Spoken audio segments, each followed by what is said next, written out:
Assalamualaikum warahmatullahi wabarakatuh. Anak-anakku kelas 7 D, E, dan F. Selamat pagi anak-anakku semua. Semoga kalian sehat semua. Hari ini kita akan melanjutkan pelajaran bahasa Arab. Silakan dibuka LKS Bahasa Arab kelas 7 halaman 14. Kita akan mempelajari at-tarkib. At-tarkib adalah susunan kata. Tarkib atau susunan kata hari ini yang kita pelajari ada dua, yaitu diantaranya adalah isim dhamir munfasil atau disebut kata ganti. Namun hari ini khusus mempelajari kata ganti tunggal.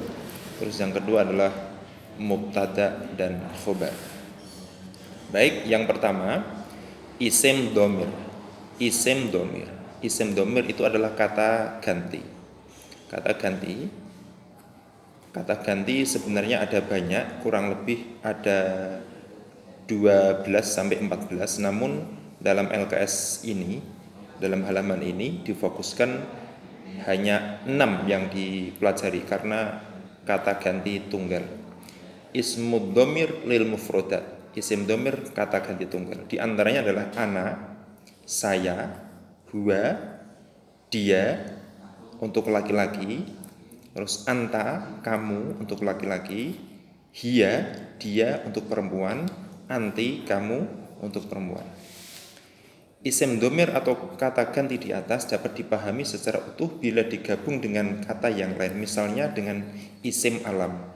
Isim alam. Alam itu artinya nama, ya. Isim alam. Ana Aminah. Saya Aminah. Ana tilmidah, saya seorang siswa. Ana Ahmad, saya Ahmad. Ana tilmid, saya seorang siswa. Tilmidah, siswi perempuan. Tilmid, laki-laki. Kata ganti itu ada yang untuk mudzakkar, ada yang untuk muannas. Mudzakkar artinya laki-laki, muannas artinya perempuan. Contohnya, isim dhamir ana, anta, huwa itu untuk laki-laki, ana, anti, hiya itu untuk perempuan. Jadi ana dan ana ini bisa berlaku untuk laki-laki dan perempuan, tapi anta, huwa untuk laki-laki, anti, hiya untuk perempuan. Contoh, ana Ahmad, saya Ahmad. Anta azam, kamu azam.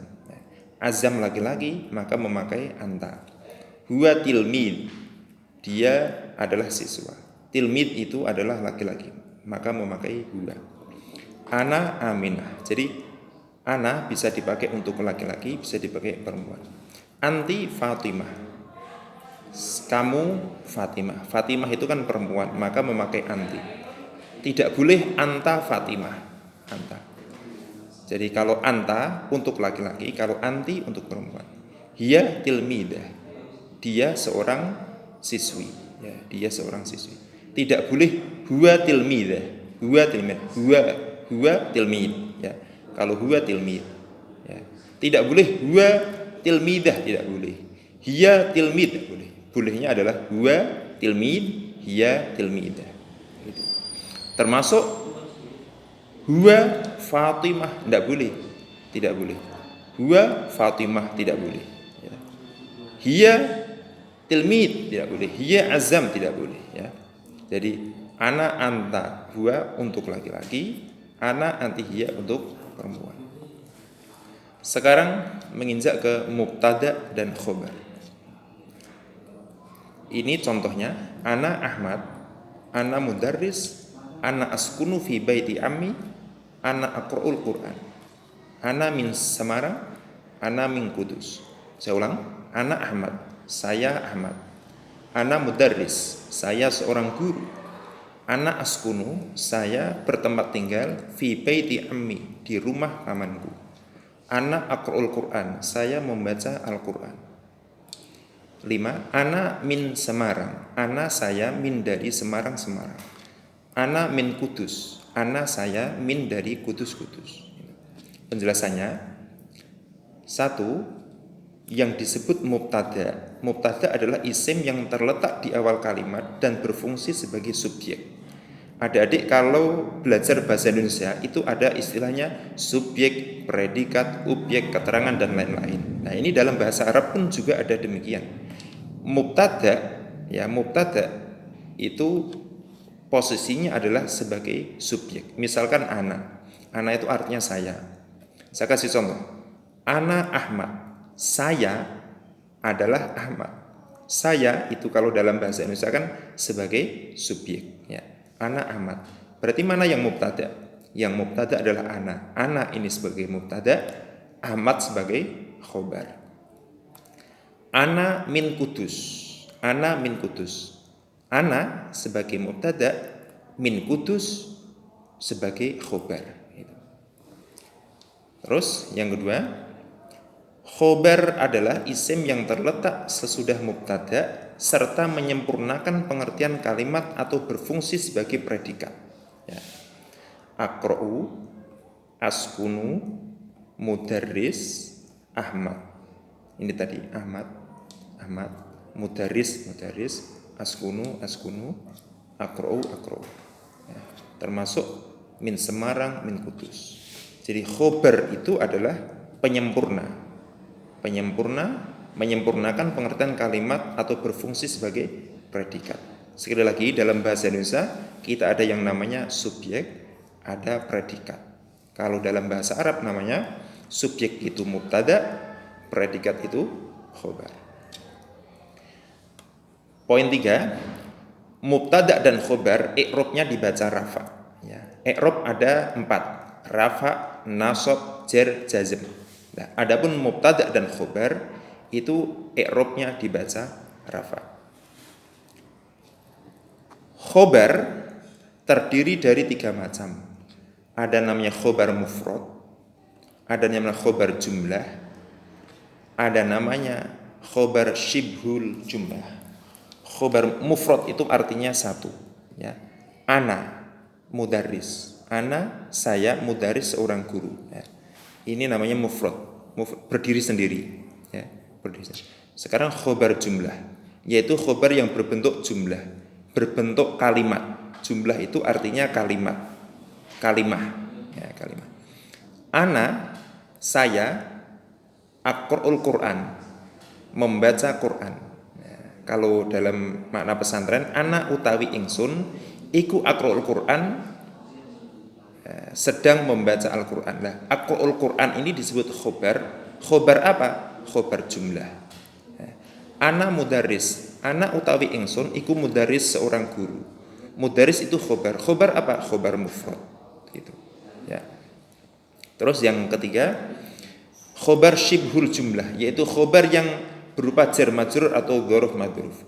Ana min Kudus, ana min Semarang. Ana utawi ingsun iku min Kudus, dari Kudus. Min Kudus itu khobar. Khobar yang apa? Khobar shibhul jumlah, khobar yang menyerupai jumlah, gitu. Terus selanjutnya adalah kata tanya. Kata tanya di sini, kata tanya ada banyak, cuman dalam pembahasan ini disebutkan ada 5. Di antaranya adalah ma, apa, hal, apakah, man, siapa, kaifa, bagaimana, min aina, dari mana. Gitu. Ini ma untuk menanyakan apa. Terus contohnya ini, mahada, apa ini? Hada kitabun. Ini mohon maaf salah cetak ini. Hada kitabun. Ini adalah kitab. Mahadi, apa ini? Hadih mistoroto. Ini adalah penggaris. Itu. Ya. Termasuk hal. Hal hada mirsamun. Apakah ini pensil? Man hada, siapa ini? Kaifa haluk, bagaimana kabarmu? Min aina anta, dari mana kamu? Jadi kelimanya ini ma, hal, man, kaifa, min aina, ini adalah disebut kata tanya, ya, kata tanya. Atau dalam bahasa lain namanya huruf istifham atau kata tanya. Ada keterangan yang sangat penting. Untuk pertanyaan siapa namamu, kata tanya yang dipakai adalah ma. bukan man.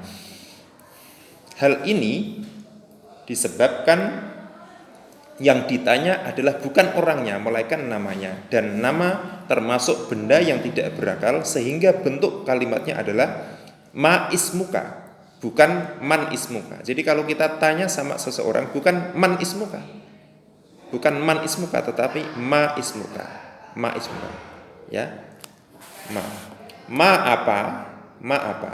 Namun ketika tanya nama seseorang, bukan apa namamu, tetapi siapa namamu, meskipun dalam bentuk ma ismuka. Ma ismuka itu bukan apa namamu, tetapi siapa namamu.